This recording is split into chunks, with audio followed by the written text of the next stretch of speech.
Hi, I'm Patricia Grabarek. And I'm Katina Sawyer, and welcome to the Worker Being Podcast. Today, we are so lucky to have Sharon Unis with us. She is the founder and CEO of Waterbear Planet. She's going to tell you a little bit about. So, Sharon, it's so nice to have you here today. Thank you for having me. Absolutely. So, why don't we dive right in? And can you tell us a little bit more about what Waterbear Planet is and how you decided to start on this journey as an entrepreneur? Sure, absolutely. Waterbear Planet is a wellness experience studio in essence. We come up with different services and live experiences that help people immerse in a more calm, relaxed state to help bring them from stress and fight, flight, and freeze to rest and digest. We help people to relax and decompress. We're recording this in the midst of Corona. We've been doing a lot of work helping people online through our Oasis online classes, which are basically geared towards connecting people with nature through auditory immersions with live DJ nature soundscapes. The whole point is to take us from feeling really, really stressed to less stressed to maybe even feeling much better and inspired. It's whatever we're working towards in our lives. That's our main focus right now, are these online immersions. I started Waterbear Planet because I recognized a need living in the middle of New York City, having lots of friends and family, working really, really hard, noticing that everyone is really amped up a lot of the time. And it's important to carve out moments to prioritize, hey, you know what? We don't need to be doing the New York Minute all the time. It's probably not the healthiest. And it's definitely a pace of life that once you leave the city, it kind of drops off. You're like, oh, okay, so we don't have to move this fast. And I think it's important to have perspective. And nature is probably one of the most, obviously we're part of nature, we're human animals. And it's important to stay in touch with that. And sometimes it's hard to do that when you're in the midst of your day-to-day. So originally, I created Waterbear Planet to help people remember their connection with nature, even when they're in the middle of their busy, hectic lives, to help them start a journey of exploration of who they are in relation to the natural world, what it means to them personally, what it feels like to be a little more relaxed, to have an exploration of what choices we make when we're able to tap into a more relaxed state. What kind of creative ideas come to us? How do we choose to take care of ourselves physically and mentally and emotionally? Everything revolves around that purpose, whether it's an online class or a physical immersion, an installation that we do. So I want to tell everyone, first off, that we actually were able to experience some of your classes. So Katina and I both took different classes, and I very, very much enjoyed it. So I'm glad you were able to share with everybody what it is that you do. And the class that I took, virtual, Sharon is the best nature DJ ever. And you're welcome. And it was so relaxing. It was very helpful right now while I've been stuck at home. And, I've been getting outside here and there, but you don't really have as many options as you normally do. And it was just a really peaceful moment. It was very immersive versus being, I'm walking down the street where there's still like sidewalk and cars driving by, and it's not like the same feeling as how I felt when I closed my eyes and pictured myself in the forest that we were walking through. It was beautiful. I loved it. So on that note, I wanted to ask you a little bit about like what it is about that connection with nature that's good for you and why that immersion really helps. What have you seen in terms of that, and how do you feel that that's important for people? Yeah, so you came to the forest class, that's right. And you take a moment and remember those moments where you feel most calm and most at ease. And most people will say it's like some place that has a natural component to it. Studies have shown that restorative natural environments are intrinsically soothing for people. They're very calming. I think it speaks to just that's our biology. We need that. We're sensory creatures. And sometimes the human landscape doesn't really offer that, particularly very modern landscapes. They're concrete and angular and very rigid. And nature has a lot of diversity in it. Obviously you can think about all the animals and plants and species on the earth. but just in terms of your sensory experience is much more full in a natural setting. Your eyes can gaze softly at the fractal patterns in various parts of nature, like trees, or you could look up at the sky, and there's always things that are in motion and are dynamic. And so I think nature really, it is a multi-sensory experience. We are sensory beings. So, feeling the wind on your face, hearing the different sounds, the smells in the air just offers a lot more. One example that comes to mind for me is I live near the Hudson River, and for a long time, they kind of let things get overgrown in this one area. And it was beautiful. It may have not been native species or what they wanted in terms of their original planting scheme, but what it did give rise to was a diversity of insects and birds and sound. In the peak of summer, you would hear so much buzzing and humming and, bird sounds of different kinds. It was just this brilliant activity of lushness along the Hudson River. And then more recently, in the last couple of years, they finally got to putting in their original scheme, which is basically one kind of grass. And so now if you're down there in the summer, there's no longer that diversity of sound and color and creatures. They're just not there in the same amounts that they were before. That kind of speaks to how people will design landscapes. We like to control things and make them just so, and that's part of how our brains work. We have this idea and we set it forth, but it's not necessarily a flowing, wild, natural state, which actually is what nourishes us. So in terms of the work that I do with what you experienced, Patricia, I work with the sense of sound in those online classes. So I'm really paying attention to all the different sounds that could be passing through on a walk in the forest, or as you're sitting by a creek in a forest, what might you experience? And so I really paid very close attention to diversity of sound, to creating variance in the sound. And in doing so, it helps simulate an environment that feels appealing, generally, depending on your experience in forest. If you had a bad experience in the forest, you might have a different relationship to it. But yeah, that kind of sums up why I feel immersions are important versus like a human landscape, which is why walking down the street is going to be a bit of a different experience. Although if you're paying attention very, very carefully to what is there, whether it's just the sky or whether it's the breeze moving through a tree, it may not be as encompassing as an immersion, but you can make it that way if you pay attention. So part of what I do in these experiences is to help people to start to listen and to pay attention and to notice what's happening around them, which is an element of mindfulness as well.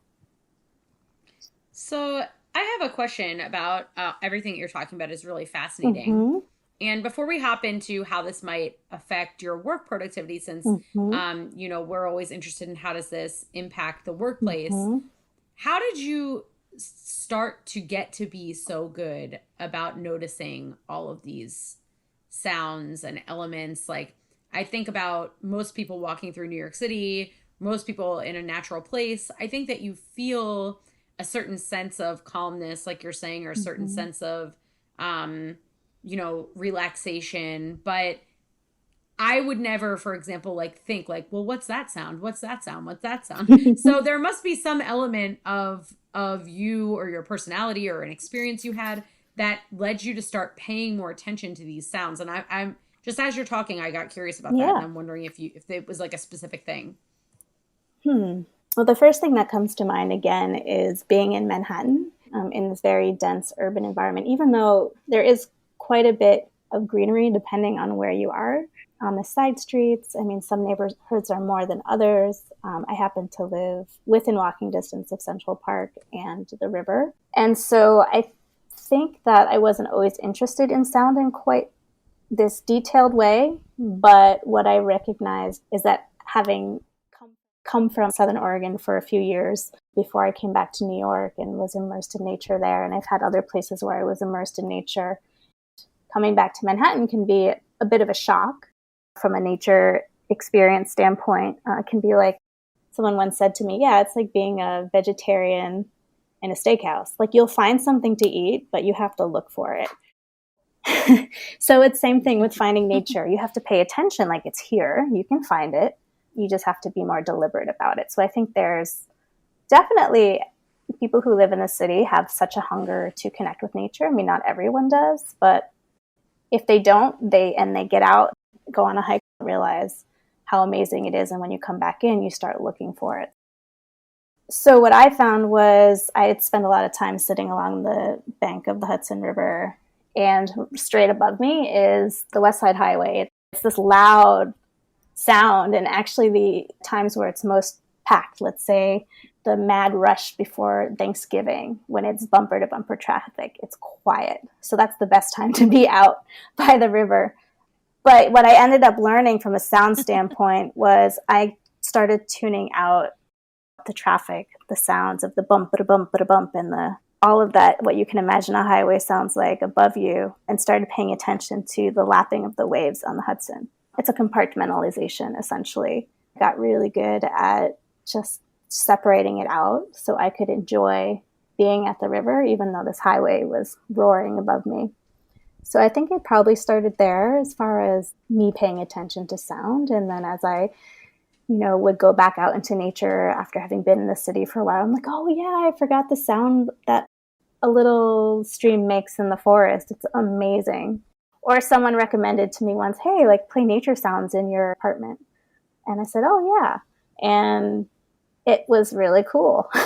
So I think just playing around and trying to bring in nature in any way I could when I got back to the city, probably part of what kicked it off for me. That's awesome. Thanks. It is really interesting how it was, you were put in a situation where you were living in nature, and then coming back from that is what struck you the most. So I think that's really interesting from the perspective of other people that live in really populated urban cities, to think about, if you haven't been in that situation, what are you missing? And what maybe, spending a little bit extra time out there and seeing how that impacts you could be important. That's right. Or you've had that experience and you've forgotten. I've had plenty of classes where people will say, you know what, I had forgotten what a lake sounds like. And I love it so much. I actually prefer it more than the ocean. Like those are the kind of waves that I like. So it's interesting. When you are in such a high, dense urban setting where the sounds are either the subway, cars, maybe the occasional bird, lots of people honking, you forget about all the other sounds because they're just not present in your immediate environment. You have to go to the ocean to hear the ocean. You have to go to the forest to hear the forest. So I think part of the evolution of my work here with Waterbear Planet was, well, what if I could bring these soundscapes to people? Yeah. And part of it was... I think that's great. Thank you. And I think, there was one other piece. A few years ago, I connected with this group. I think they're called Ear to the Earth, and they went to one evening of their symposium down by NYU, and they had recordings of nature, and I was fascinated by it. I'm like, oh, this feels so good.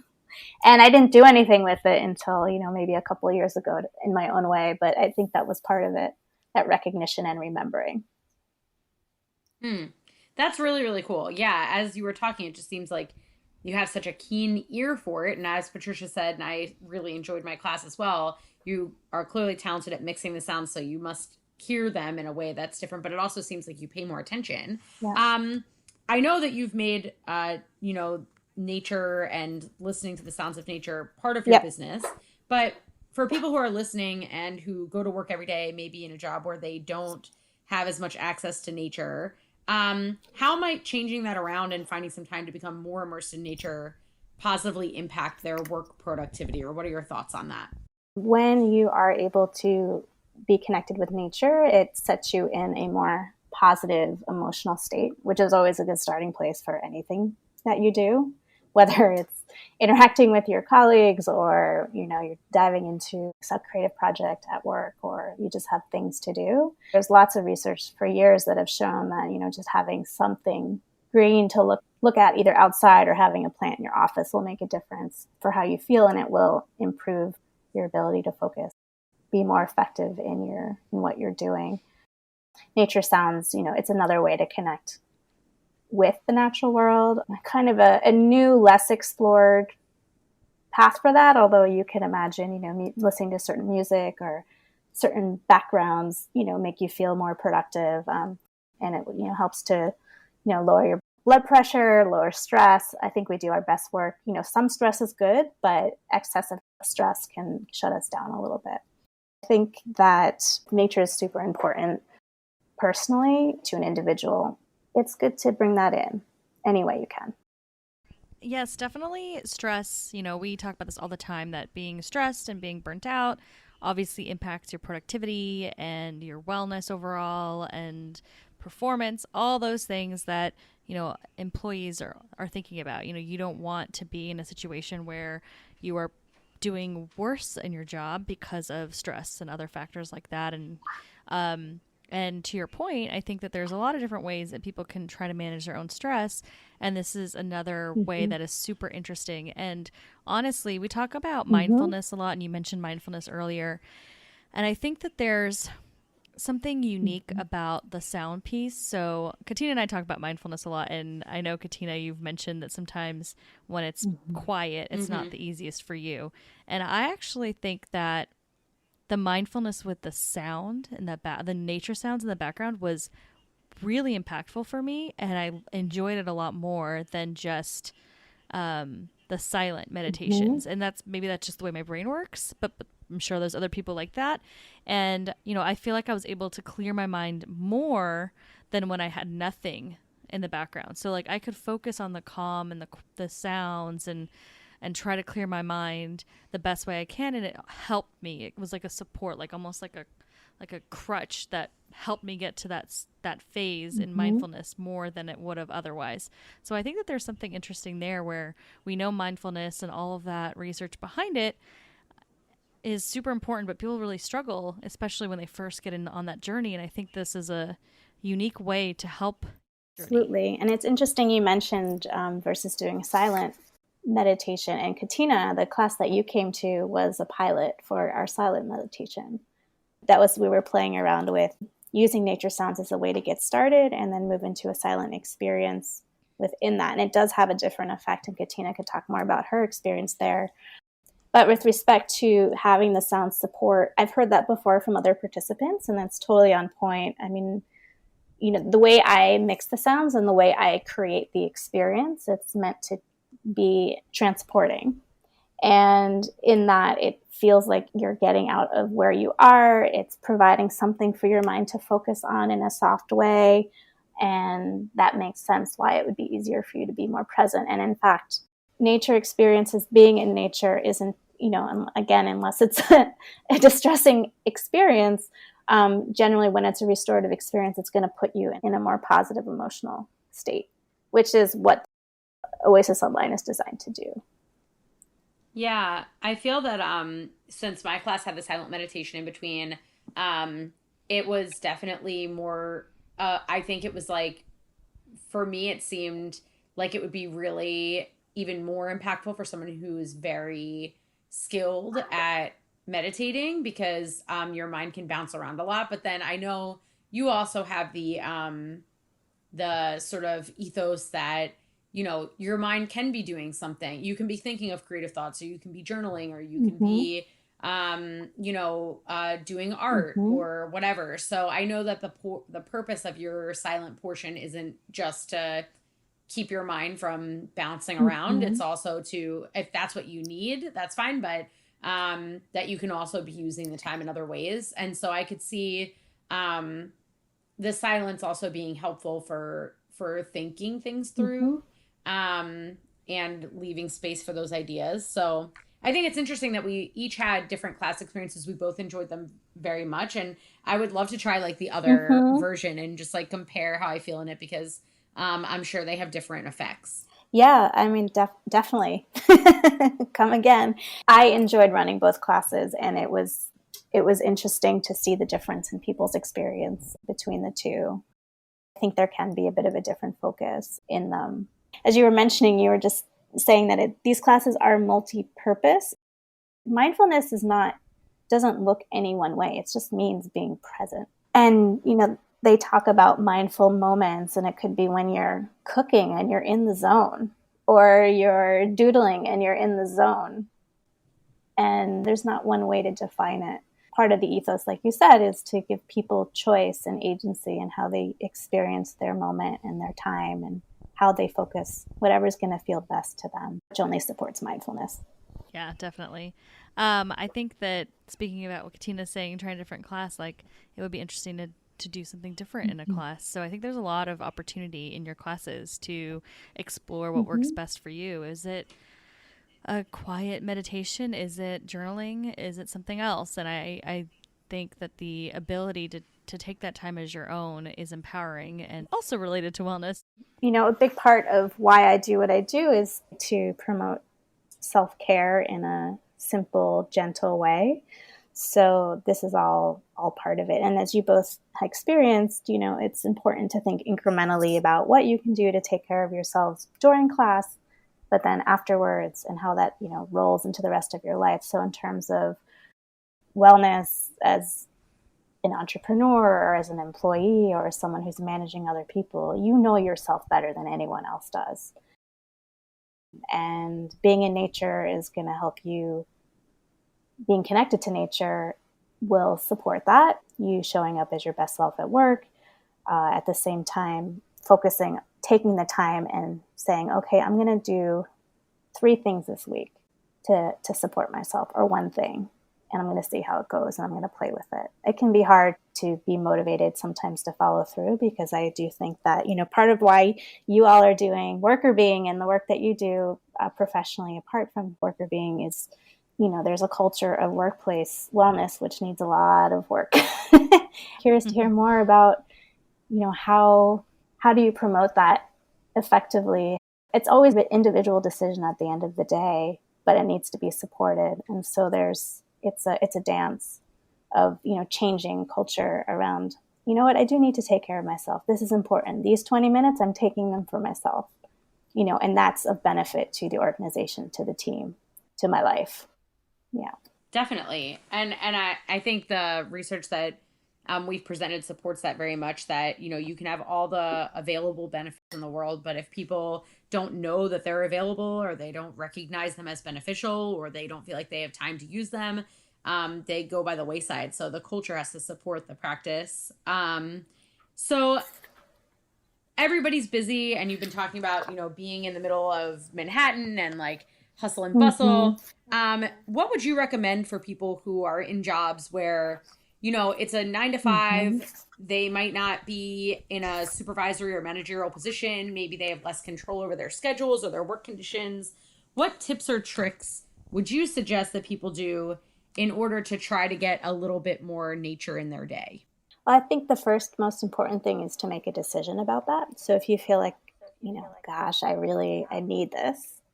Yes, I need to have more nature. I need to take time for myself one way or another, and have those breaks to imagine that I'm someplace I'm not, because it's the vacation I need, but I'm here for the next 2 weeks.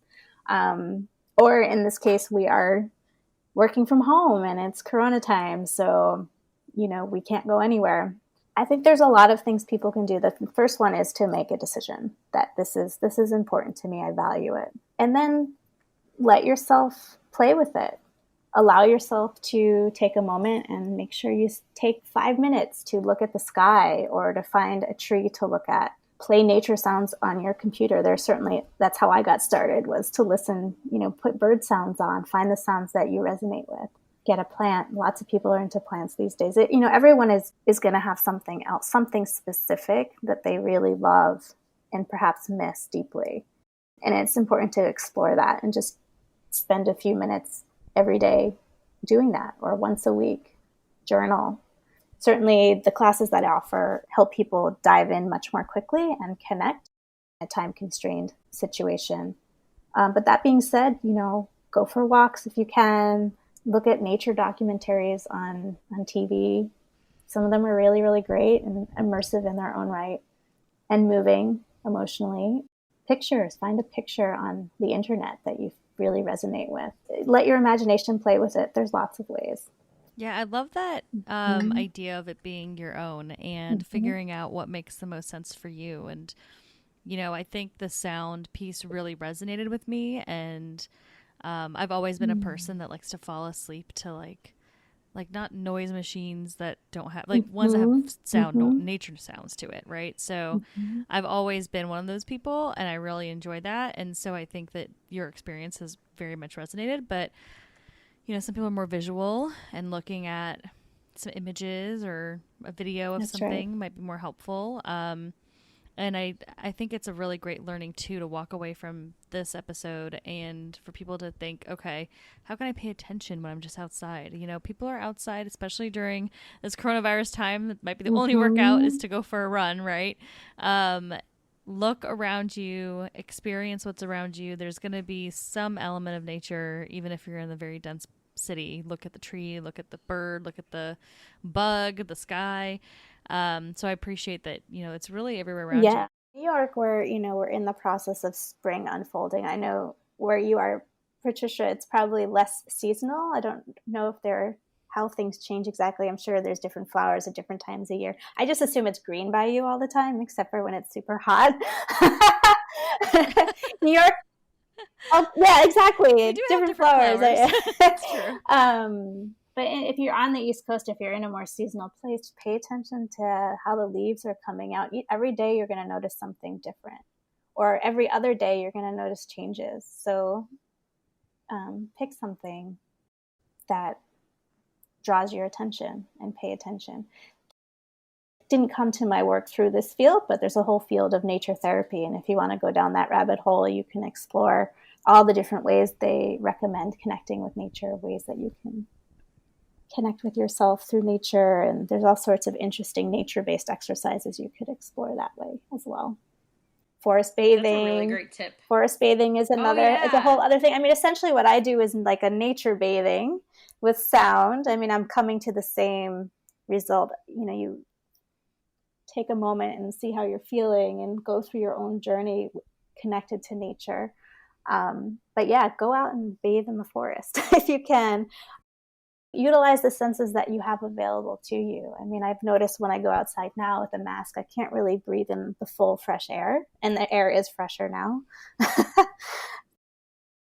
And it's also much quieter now where I am. But so you play with the senses that you have available, but let them be heightened. Because especially if you're inside a lot, they're going to be kind of acclimated to your indoor environment. So as soon as you create any kind of change in your environment, notice that.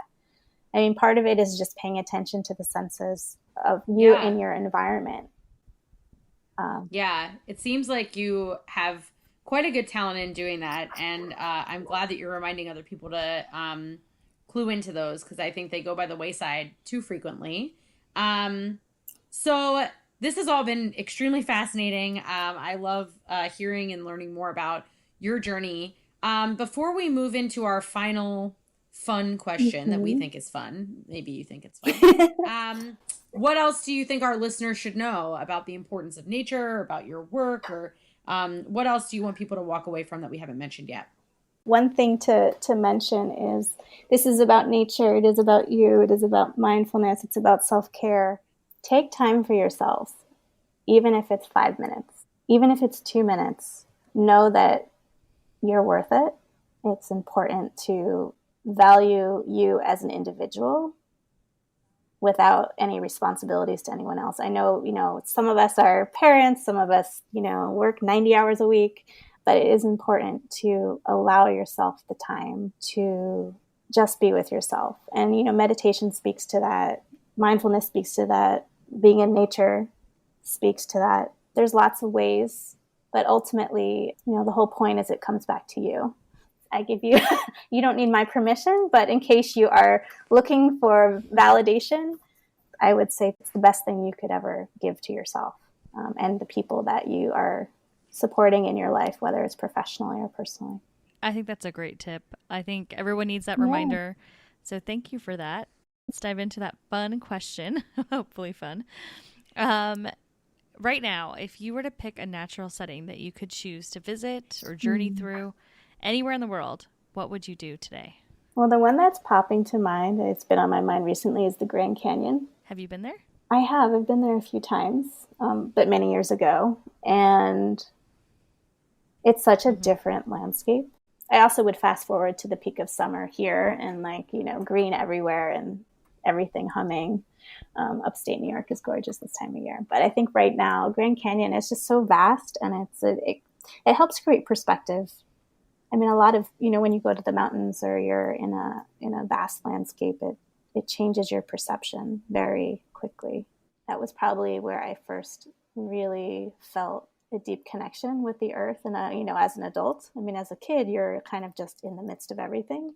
But as an adult, you need that somehow to circle back and be like, oh yeah, this place is wild. And sometimes it's so beautiful, you don't know what to do about it. I was talking with a friend a few months ago, and they're like, yeah, sometimes places are just so gorgeous, it makes me so angry. I don't know how to handle it. I don't know how to process it.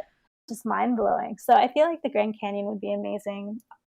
I mean, really anywhere. I mean, I've been in my apartment for basically like the last 6 or 7 weeks. Like, I'm happy if I get to the park. Very true. Right. Yeah. Anywhere right now would sound okay. But the Grand Canyon is definitely a good choice. I've never been. So now, based on this recommendation, I'll take you, have Katina. to go. Yeah. That's awesome. Yeah. I'll meet you there. I would love that. Yeah, It'll good. be a fabulous Awesome. journey. Wonderful. Well, what a great way to end this episode than by planning a trip to the Grand Canyon together when quarantine's over. And we just thank you so much, Sharon, for being with us. This has been super awesome. Your classes are amazing. You're so welcome. Of course, we'll link to your website in the show notes so anyone who's interested can take a look. And we're just really grateful for your time and the wonderful thing that you're putting out into the world. You're so welcome. One thing to mention is both Katina and Patricia came to one of our publicly scheduled classes. Currently, they're being offered 4 times a month. Part of what I've structured is to support people on an ongoing basis, so you're not alone in this. We do offer ways for people to engage with us more personally through a more intimate membership program, which gives access to these experiences on a weekly basis, several times a week if they want to really dive in and be supported. And I'm happy to answer any questions. Thank you so much. That's really helpful. Yeah, I think it's good to know that there's lots of options. So we'll post all that in the show notes. Thank you again for joining us.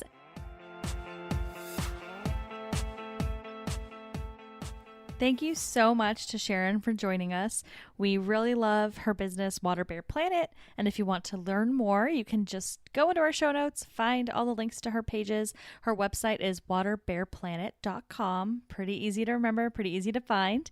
And we'd also love to hear from you. So if you want to reach out and talk to us about everything, we'd love that. We love your feedback. We love your comments. So please send us an email at contact@workerbeing.com. You can find us on social media at Workerbeing on LinkedIn, Facebook, Twitter, and Instagram. And you can also find us on our website. More information, more details at workerbeing.com. Thanks for listening. The Worker Being podcast is hosted by us, Patricia Grabarek and Katina Sawyer, and produced by Allie Johnson.